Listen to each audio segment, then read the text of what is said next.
Knicks fans, what's poppin', man? What's poppin'? Hey, I want to thank you guys. I really want to thank you guys for all the great feedback, all the positive energy. Your positive energy is really motivating me to try to make this channel the best that it can be. So I really want to thank you. My goals are to keep this channel fan-centric, New York Knicks fan-centric, right? We're all Knicks fans. We love the Knicks. No matter how much heartache and misery they give us, we love them, right? So, we're gonna ride together. We're going from what they are right now, and we're gonna ride with them until they're a contender. So I just want to thank you guys again, and let's get into some New York Knicks. 3 games into the season, 3 games. And there's definitely a few things that I'm following and want to talk about today. One, I want to talk about this blueprint that's kind of out on KP. There's a blueprint, in my opinion, to say how you take KP off his game, how you disrupt his flow. So I'm going to talk about that a little bit. I want to talk about the lack of a second option. It's supposed to be Hardaway, but he's not it, and I'm going to tell you why. And then I want to talk about leadership. We have none. The blueprint. I'm not talking about Jay-Z. I'm not talking about KRS-One. I'm talking about the blueprint to stop KP. Detroit found it. And maybe it was there before, but I think Detroit really spotlighted it in that second half of the game. They started to rough him up, push him to the floor, push him around the gym. We seen it. We talked about it. Boston took it and ran with it. They pushed him off his block. They didn't beat him up as bad as Detroit did, but they pushed him off his block. They didn't let him get into his comfort zones. And that really disrupted KP. And he didn't get into a rhythm all night. And you could see it. You could see it. And I think it's going to be a problem. It's a copycat league, and it's on tape now. And teams are going to cue right in onto it and say, hey, this is what you do. Be physical with him. Knock him around. Push him around. Get him off his block. And you take him out of his game. So what's KP going to do about it? Can he do anything about it? I think a lot of the answer to that comes through his development as a player, his development physically. As he gets stronger, guys not going to be able to push him around, and he'll be able to demand his spot. But until then, we need a solution. KP is going to need to learn how to do some other things on the floor. He's going to need to learn how to get to the line. First game and a half, he did great getting to the line, but he was getting comfortably into his zones, into his spots. He's going to have to learn how to get to the line when he's not getting into his spots. We're going to need him to offensive rebound, right? If he can get some offensive rebounds, he can get some easy buckets at the basket. And we're going to need Jeff Hornacek to devise some schemes to get him free, even when teams are being physical with him, or maybe give him a few more minutes at the 5. We already got a glut at 5, so that might be hard. But maybe if we give him a few more minutes at the 5, some of those big guys won't be able to keep up with him to knock him around, and he'll be able to get into his spots a little bit easier. So, those could be a few solutions. And another solution is getting the ball up the floor quick. Trying to get KP in some situations where we beat the defense up the floor and he's either getting an easy layup or he's going one-on-one. That'll help him. We also need a sidekick to step up. Tim Hardaway Jr. He's supposed to be KP's sidekick, but I'm not sure if he's the kind of guy that's going to be able to draw enough attention. It's not his game, right? And he's not accustomed to it. Throughout his career, he's been the beneficiary of other guys drawing the attention. And I'm not talking about just one guy drawing the attention. I'm talking about 2 other guys drawing the attention. When he played with the Knicks, he had J.R. Smith, Amari Stoudemire, Carmelo Anthony. I meant to say Carmelo Anthony first, but J.R. Smith popped in my head as a third person. So Carmelo Anthony, Amari Stoudemire, J.R. Smith. He had those guys that can draw the attention, and he could benefit from that. In Atlanta, he had Schroeder, he had Paul Millsap. So he's never been the second fiddle guy, right? He's never been the guy that's going to draw some of the attention. He's always been the beneficiary. So I'm not sure if he can do it. I don't think he has the skill set to do it. Tim Hardaway Jr. is a three-point shooter. Come off of screens, catch and shoot, get out and get layups on the break. He's not really the kind of guy that's going to create his own shot or create shots for other people. So when it gets tough for KP, I don't think that Tim Hardaway is going to be the guy that can really ease the load, because people need to create and draw attention for Tim Hardaway to get off. Right? I know we've seen him get off a little bit in the preseason, but that's preseason ball. It's different. It's different game. He needs a point guard out there to create for him and find him in his sweet spots. Sessions really is not the kind of guy to do that. Ron Baker, as far as I'm concerned, Ron is really struggling at that point guard spot, which is the reason why we seen Jarrett Jack the other day. And hopefully Frank plays tonight. He can help get the offense in line. Leadership. We're talking about the offense getting in line. Let's talk about leadership, because we have none on the floor. Apparently, we have none in practice. Courtney Lee said guys need to pay attention while they're in practice. To me, that falls on the coach. So, we're definitely lacking in that area. KP is 22 years old. I don't think he has the respect to be the leader right now.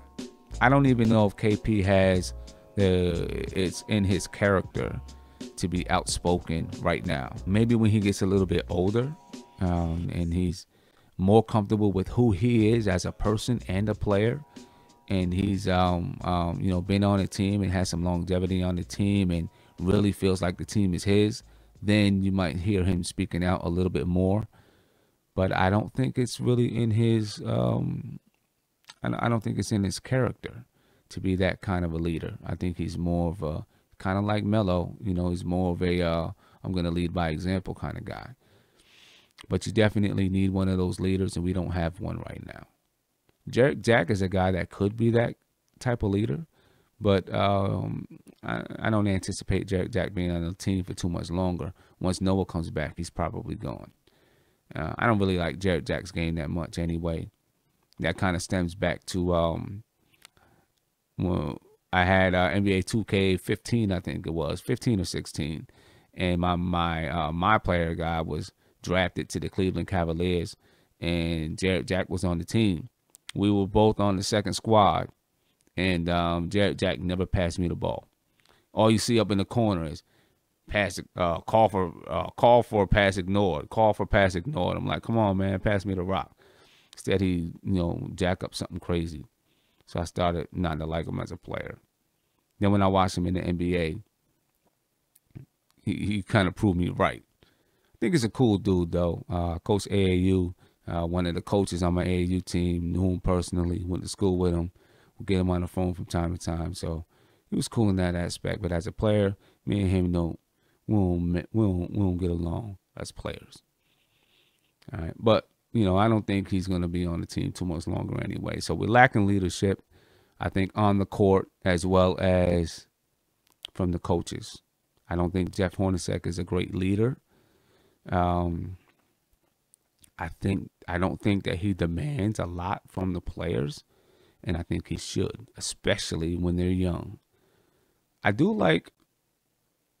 I've warmed up to what he has done with Billy. Even though I want Billy on the court, if Billy wasn't getting after it, then I think it is important for his development for the coach to say, if you're not getting after it, then you're not seeing time on the floor. So I do think that was a good move, and maybe he does have some of it in him, and maybe we just haven't seen it yet. And when he starts to sense his job is at risk, then maybe we'll see it a little bit more. Brooklyn. Let's talk about this Brooklyn game. What do I want to see from the Knicks? Well, I want to see how KP reacts to physical play if they're going to bring that kind of physical play. The past couple of days he kind of complained about the referees and said the referees weren't giving the call. Hey, shut up and play ball. Don't worry about the referees. Just get tough. That's all you can do. You're in the league, man. Get tough. So I want to see how he reacts. I want to see what kind of adjustments Hornacek makes. And I want to see if his teammates are able to make some adjustments to help him out. So those are some things that I'm looking for in the Brooklyn game. I want to see if Frank can get into the game and get some playing time and possibly be the distributor that the Knicks need to find people in their sweet spots, because the point guards we have right now, I don't think they're doing it. And it does take some time to build that chemistry, to know who likes the ball where. But Frank's been kind of ahead of the game, right? You heard reports about him asking people where they like the ball. That's a leader. He may not be the leader now, and we're lacking leadership, but I trust that he's going to be that in the future. And I can't wait to see him play tonight and, see what he can do. He has some familiarity. He's familiar.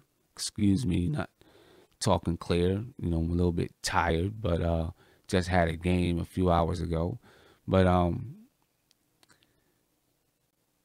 he's familiar with the Nets, so that should make it a little bit easier for him to transition into the game, because he played them once in preseason.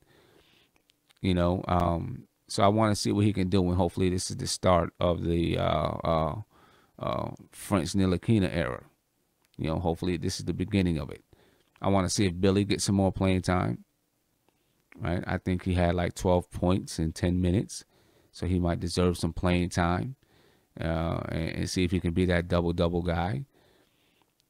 So there's definitely some things to look for. There's some storylines already in the season, and I'm looking forward to this Brooklyn game to, see the drama unfold and see what kind of adjustments the team is making. Hornacek, we need you to make some adjustments. We need you to make them fast. Don't look for any excuses about the short preseason. That's one of the excuses he said. He said, guys don't know the plays because the preseason is short. Hey, man, you knew for a while how short the preseason was going to be. You knew that you were going to have a bunch of new guys in. You should have had a game plan together. Right? So, that's a bunch of bull to me. It's a bunch of bull. Right? Get your game plan together. Get your coaches together. Come up with a plan. And then make it happen. Hold guys accountable so that they're not playing around in practice. That's what I mean when I say that we don't have leadership on that coaching level. So, hey, I know there's a lot more to talk about. I'm not going to get into it right now. I'm planning an educational conference in Baltimore, and I've got to get to work on a few things for the conference. But I'm definitely going to be watching the game tonight. And I'll be looking at those things, and I'm gonna jump on right after the game to record something and try to get it out there as soon as possible. I am working on a full episode, and when I say full episode, I mean an episode that includes highlight film and different videos where I break down the game and do a little bit of analysis. It takes time for me to edit those things because I don't have a team. It's just me, so it takes a little bit more time. So those episodes won't come out once a week, but they will come out from time to time. I'll judge it and see, what kind of intervals there'll be so that you know when to expect it. But it'll be well worth it. And But in the meantime, I'll continue to do, post game discussions, and they may not be right after the game, but they'll definitely be after the game and before the next game. So again, I thank you guys for the support. Make sure you follow me on Twitter so we can chop it up during the games. All right. I'm out.